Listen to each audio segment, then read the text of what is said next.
pour ceux qui ont quelques tempes blanches et quelques cheveux blancs, inutile de vous dire que vous savez de quoi je parle parce qu'il était certainement plus difficile de colporter la bonne parole il y a 10 ou 15 ans, ça devait être un peu plus difficile qu'aujourd'hui. Aujourd'hui, c'est quand même un peu plus simple et vous êtes tous, je pense et j'espère, convaincus qu'on peut tous être fiers de la qualité de nos côtes d'Auvergne. Et quand je parle de nos côtes d'Auvergne, c'est vraiment l'ensemble des côtes d'Auvergne aujourd'hui. On a quasiment une majorité aujourd'hui, soit de vignerons, soit à la cave, de personnes qui travaillent très bien et dont on peut tous être fiers de leur vin. Néanmoins, on a une particularité, c'est qu'on se trouve dans un territoire où il est toujours surprenant et on est toujours un peu surpris de voir toujours aussi peu de vins d'Auvergne sur les cartes de nos restaurateurs. Alors, vous en faites tous le constat, c'est toujours compliqué, même si certains d'entre vous, et je le dis et je suis le premier à le reconnaître, on a bien sûr des restaurateurs qui sont des vrais ambassadeurs, bien sûr les tocs d'Auvergne qui sont des soutiens, bien sûr des magasins qui sont des vrais ambassadeurs, mais néanmoins on pâtit toujours de cette faible présence de vins d'Auvergne par les Auvergnats et les Clermontois. Voilà, ça c'est important à dire et je crois qu'on a encore beaucoup de travail. Et vous avez là un long chemin encore, les uns et les autres dans les Compagnons du Bousset pour colporter cette parole. La deuxième chose, c'est que c'est vrai que paradoxalement, il est beaucoup plus facile aujourd'hui, et c'est un peu paradoxal, de vendre du Côte d'Auvergne à Paris, dans le Marais, dont il devient une région très bobo, très à la mode, et on en est très fiers et très heureux d'ailleurs. Il est beaucoup plus facile de vendre du Côte d'Auvergne, pour nous en tout cas, que ce soit à Londres ou à Montréal, parce que là aussi, il n'y a pas de comparaison possible. Je crois qu'aujourd'hui, on a beaucoup trop entendu, il y a encore quelques années, qu'on avait des chardonnays qui ressemblaient à la Bourgogne, qu'on avait des pinots qui ressemblaient aussi à des Bourgognes, qu'on avait des gamay qui pouvaient ressembler à des Beaujolais. Je crois qu'aujourd'hui, on s'est tous émancipés ici dans ce vignoble-là et on est fiers de faire juste de très bons côtes d'Auvergne. Et surtout, je ne souhaite vraiment pas qu'ils ressemblent ni à des Bourgognes, ni à des Beaujolais, etc., mais à des vins d'Auvergne. Et nous prenons peu à peu notre indépendance et notre autonomie, comme certaines enclaves, et on est fiers de dire qu'un Côte d'Auvergne, ça ne ressemble qu'à un Côte d'Auvergne. Voilà. Donc ça, je crois que c'est vraiment des choses à colporter. J'espère que vous partagez cette vision avec moi. Mais en tout cas, c'est la nôtre. Et aujourd'hui, à la cave, en tout cas, dans tous les marchés, on dit et on colporte ça. Ça sera peut-être l'occasion d'ailleurs que je vous présente Léa, qui s'occupe de l'export, ma fille. Peut-être Hélène, tu peux aller la chercher, hein, si elle veut venir vous saluer. Donc voilà, ça c'est vraiment la vision que j'ai aujourd'hui et cette vision, elle est importante. Pour ceux des Compagnons du Bousset qui connaissent la cave et qui viennent régulièrement, vous savez que depuis 3 ans, on a segmentarisé nos gammes.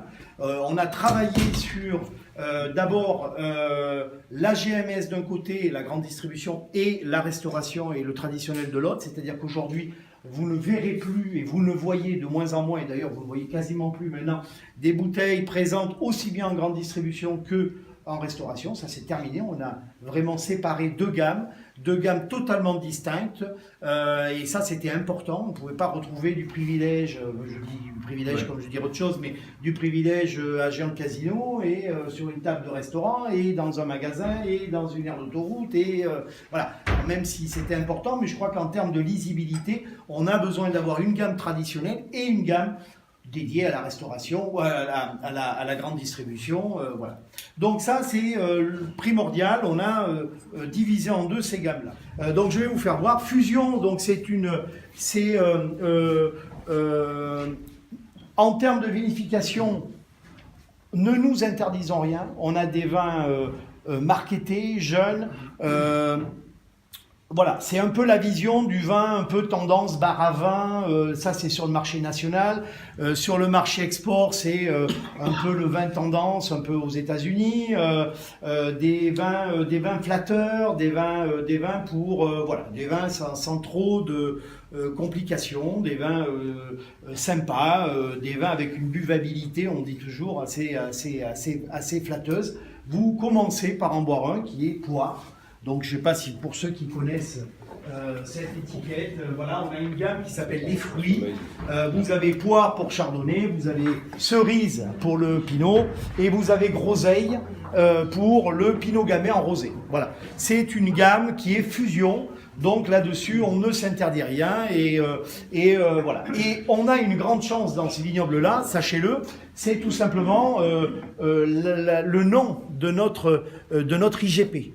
On a une chance folle, on est vraiment, vraiment béni des dieux ici, parce que outre le fait qu'on a une appellation qui s'appelle Côte d'Auvergne et on porte haut et fièrement ce terroir-là, mais on a un IGP qui s'appelle Puy-de-Dôme. Et je peux vous dire qu'il est plus facile de dire on a un IGP Puy-de-Dôme que à côté, dans les côtes du Forêt, où on a les 20 pays du Frais. Je peux vous dire que les 20 pays du Frais, c'est très bon de nom, mais c'est un peu plus difficile à vendre. IGP Puy-de-Dôme, c'est du pain béni. Voilà. Donc aujourd'hui, on a cette gamme-là qui est souvent en IGP. Ensuite, on a Éruption, donc toujours autour du volcanisme. Je ne vais peut-être pas vous rappeler un peu notre credo qui est le volcanisme. La deuxième chose, c'est Éruption. Alors Éruption, c'est l'inverse de fusion. Éruption, pour moi, c'est l'expression du terroir. Si on ne ressemble pas à un Côte d'Auvergne, si on n'a pas les caractéristiques d'un Côte d'Auvergne, si on n'a pas des crus, on a la chance d'avoir également des crus, ça c'est Éruption, c'est un vrai Côte d'Auvergne. Et là on en est fiers, on le marque devant, on est dans les Côtes d'Auvergne et on a un vin qui nous ressemble. Et ensuite, on termine avec une gamme qui s'appelle Magma. Inutile de vous dire que là c'est les vins dont on se rappelle, les grandes cuvées, le vieillissement des foies bois, etc., etc. Là, c'est un peu les grandes cuvées. Voilà, le vin dont on se rappelle. Voilà. Écoutez, je vais essayer de faire le plus court possible. Pour vous dire que ici, donc, on va commencer par goûter 3 vins en 2017, puisque vous êtes là pour goûter les 2017. Vous savez qu'on a été très très fiers et très heureux d'abord de se voir attribuer la médaille d'or et la médaille d'argent en même temps sur tous les Côtes d'Auvergne rouges. Donc ça, on est vraiment fiers de ramener 2 médailles sur les Côtes d'Auvergne rouges, ce qui est aussi une vraie locomotive. Et puis vous connaissez les filiations qu'on a également avec Pierre Guagou, vigneron à mes côtés associé, qui lui a eu médaille d'or sur ses Côtes d'Auvergne blanc, sur son rosé, sur son damanoir en IGP. Voilà, et donc je pense qu'entre Pierre et Étienne, je crois qu'on a voilà, une vraie grande présence au niveau des médailles, même si on regrette voilà, alors cette année malheureusement vous le savez, beaucoup moins de vin que d'habitude puisqu'on est quasiment à la moitié nous ici en production, mais voilà, on a eu un peu moins d'engouement des vignerons indépendants en termes de présentation des échantillons et des crus, ce qui est un peu dommage parce que je crois que les gens et les consommateurs sont toujours attachés à la médaille et auquel cas le concours général agricole pour moi reste quand même un concours voilà, qui pèse. Hein. Voilà. Saverny puisse utiliser ou se servir de sa position, je crois qu'elle doit servir au vignoble, elle doit servir aux vignerons indépendants.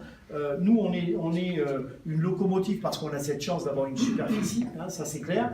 Et écoutez, je crois qu'on est fiers et aujourd'hui, voilà, je suis très très heureux en tout cas de partager souvent les mêmes visions avec des vignerons indépendants. Je pense que depuis très très longtemps, on a appris à se parler, on a appris à se dire les choses aussi. Hein. Et je crois que ça fait du bien dans un vignoble de tout simplement pouvoir partager la même vision, même si après, bien sûr, les marchés sont ce qu'ils sont. Mais voilà, nous, on continue en tout cas sur cette lancée-là. Je laisse la parole à... Alors moi, je vais être beaucoup moins sérieux, parce que le rôle des confréries en même temps, c'est d'apporter donc une bonne parole et d'apporter un peu d'amusement. Alors tout d'abord, je voulais vous remercier, Monsieur Pierre Desprats, de nous accueillir et surtout de maintenir cette tradition qui avait été mise en place il y a déjà de nombreuses années, hein, de cette dégustation sous la cuve. Alors nous y sommes très sensibles, d'autant que la confrérie des Compagnons du Gousset, du haut de ses 70 printemps et fort de 90 membres, est quand même un formidable ambassadeur de votre vignoble, de notre vignoble et de ses vins. Alors d'aucuns, vous en avez parlé que dans d'autres régions, il y a des confréries. Alors nous en Auvergne, on nous traite de ringards. Alors nous, à nos yeux, la ringardise, je dirais plutôt vintage. Je parle mon anglais. J'aime pas bien les anglais. Depuis Jeanne d'Arc et surtout Napoléon, hein, un de mes ancêtres. Voilà. Et ça n'exclut pas la modernité. Alors au fil des ans, notre confrérie, envers et contre tous, a évolué. Ça rentre dans ce que vous nous disiez, parce qu'on a dû combattre même certains vignerons, hein, qui nous considéraient presque comme des VRP. Hein. Et ce dans le bon sens, tout comme l'évolution très agréable de la qualité des vins volcaniques du Puy-de-Dôme. J'en avais parlé le jour où on était venu chercher la cuvée Tastevinage, j'avais parlé des volcans. Donc, fini le jaja, le pinard, le chasse-cousin, le piccolo, etc. Place à la qualité et soyons fiers de nos vins. Donc, que les rabâcheurs, les grincheux passent leur chemin, d'ailleurs nous les reconnaissons aisément, car franchement, comment comparer la personnalité triste, dépressive et le teint d'endive du buveur d'eau avec le caractère enjoué, optimiste et le teint de pivoine du buveur de vin. Regardez. Mais ça, c'est le soleil. Ça. Hein? Alors, je me suis posé une question, c'est comment est-il possible que 10 à 12 degrés d'écart, 12% d'écart seulement avec la composition des deux liquides, l'eau et le vin, puissent à l'arrivée produire des résultats dissemblables. La nature est très surprenante. Et je terminerai par ce petit mot de Pierre Daninos, puisque c'était d'actualité, puisque nous avons une bonne sœur qui a été, qui était en fauteuil roulant, et puis maintenant elle marche, et elle gambade comme un petit lapin. Voilà. Le miracle est avec la vigne, une des principales cultures de la France. Bravo. Et merci encore de votre accueil.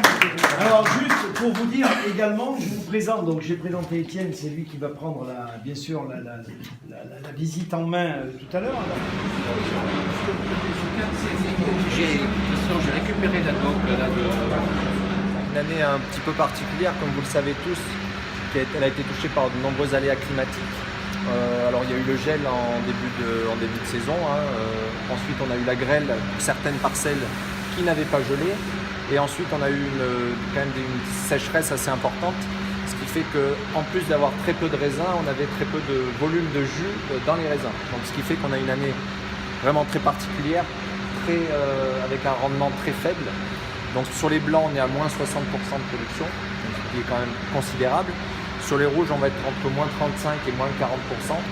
Voilà, donc à l'échelle de la cave, c'est quand même assez problématique et assez compliqué pour nous derrière de commercialiser. C'est vrai que ça fait tout de suite des volumes très très faibles. Alors, non, normalement, il n'y a pas de raison que ça fasse monter les prix. Enfin, voilà, c'est nous qui allons malheureusement subir les conséquences de ces aléas climatiques. Alors après, un des avantages à une faible récolte, c'est qu'en général, on a une très très bonne qualité. On a beaucoup moins de raisins, donc on a des raisins beaucoup plus concentrés en sucre. Donc cette année, on a des degrés qui sont assez importants. On a vendangé relativement tôt, on a commencé au 13 septembre.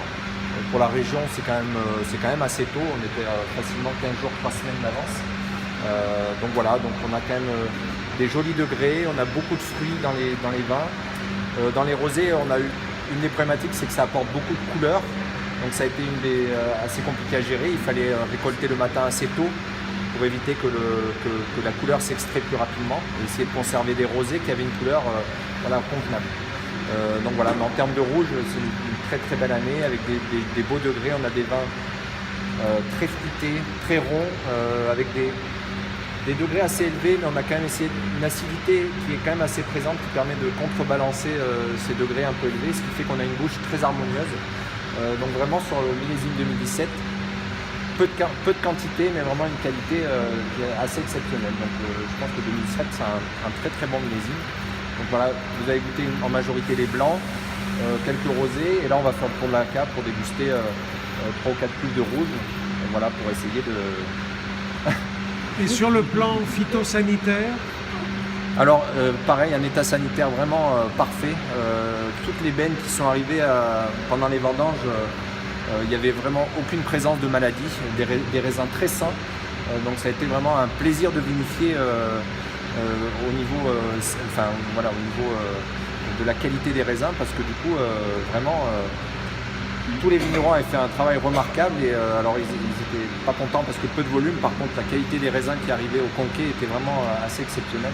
Donc derrière, c'est vraiment très facile de vinifier. Quand le raisin est beau et bon, voilà, derrière, à moins vraiment de gros accidents, le vin ne doit pas être mauvais, quoi. Et vraiment, c'est vraiment la base. Si le raisin est bon, logiquement, on fait des très bonnes choses.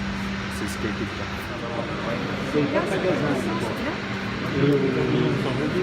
À côté des WC, la petite pièce, ça c'était une réception là.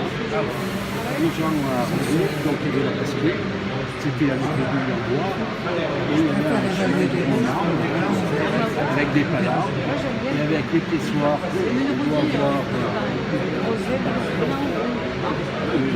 un vieux bâtiment, enfin, il doit encore y avoir des vestiges de l'égouttoir.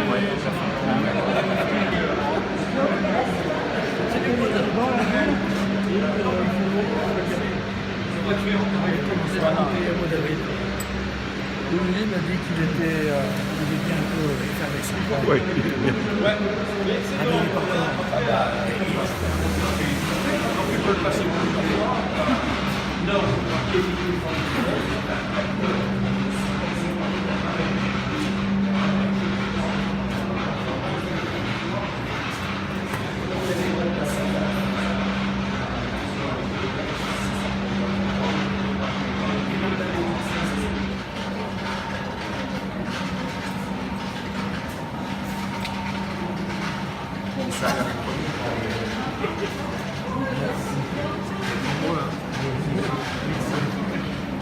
Là, c'est un 100% gamay, c'est la cuvée qui a eu la médaille d'argent au concours de Paris. Voilà, donc ça sera notre cuvée impromptue, pour ceux qui connaissent.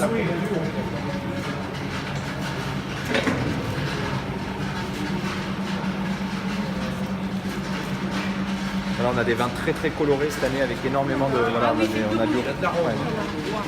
Il est beaucoup plus violacé, même, je dirais. Ouais. Oula, C'est le gamay qui va vraiment apporter cette couleur. ça fait une couleur violacée, ça le sang. On dirait du sang. Violacé. Ah, ça va du tout. Le tuyau court. Voilà, on emmène soit au filtre, soit à l'embouteilleur.